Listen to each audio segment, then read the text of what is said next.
advanced high-tech weapons, battle tanks, armored vehicles, even long-range missiles have been flowing into Ukraine ahead of a major counter-offensive. But many Ukrainian fighters on the front line have little more than an odd mismatched collection of both old and new weapons. As CNN's Nick Robertson reports, the necessity of war has borne some remarkable innovation. Everything about this attack is unconventional. A 1950s anti-aircraft gun, fired flat. And the drone operator next to it, guiding the shots. Old and new, fused as one. The target, a Russian base, a mile away, beneath two white towers. Easy for the drone to see, becoming an easier shot for the gunner. We learned how to fire this ancient cast-iron gun from hidden positions, callsign Al says. They broadcast the video on our tablet, and we can see where we hit.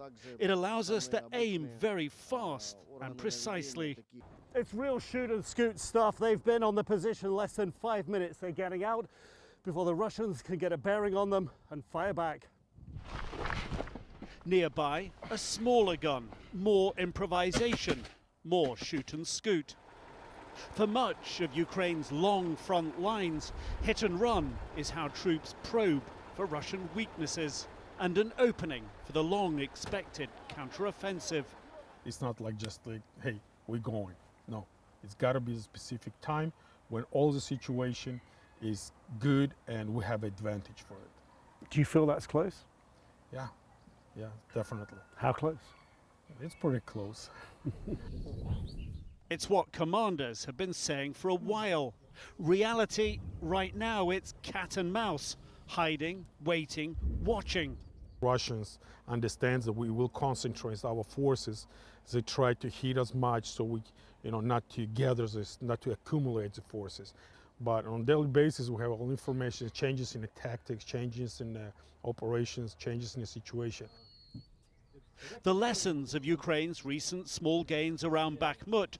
Russia regroups fast, steps up shelling, rapidly reinforces with troops from other front lines, meaning smaller attacks can create opportunity. When the big counter-offensive comes, the Ukrainians will need to muster as much firepower as they can, even old equipment like this, to pin down the Russians before they can send their own troops in. Only smartly used, sustained, an overwhelming force will win. And even then, there is no guarantee. Nick Robertson, CNN, Eastern Ukraine.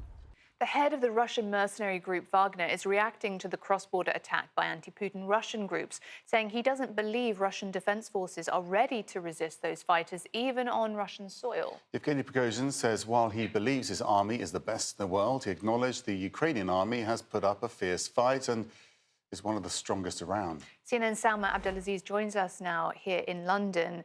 Salma, this reminds me almost of Machiavellian principles of exaggerating the enemy or bigging them up if you're struggling against them. But what can we learn from the latest we've heard from Prigozhin? I guess you could say he's bigging them up, but in a way you could also look at the facts on the ground, which is that Russia has fought for the city of Bakhmut, for the area of Bakhmut, this very tiny, insignificant, at least strategic-wise place for months now. And yes, they're claiming that they have control of it, but Ukrainian forces are still very much on the ground. And not being able to claim that win for the Russian military is significant. And Prigozhin has time and time again, this is not unique as we know, pointed to the Russian Defense Ministry, criticized them, accused them of not providing ammunition on the ground, calling senior officials in Russia fat cats who are sitting in their luxury offices. And yet again, he is using this opportunity in Belgorod to point out weaknesses he sees in the Russian military. He sort of asks this question that I think we're all asking. How was the Russian border breached? How was this incursion allowed to take place? Our forces stretched so thin that Russia's border, and a very important border, remember Belgorod is right on that border with Ukraine, it's being used in military operations. How is that allowed to happen, that just a small handful of these two Russian national groups, yes, backed by Kyiv's defense forces, but again, we're talking about two small groups, were able to enter this territory and cause what Moscow called deep concern, launch an anti-terror operation, force civilians out. I mean, it's extraordinary. And the question really is here, Kyiv has distanced themselves from this attack, saying that these Russian nationals acted independently. The question is this one message and it has been sent, or are we going to see more of these brazen ground assaults? Salma, thank you.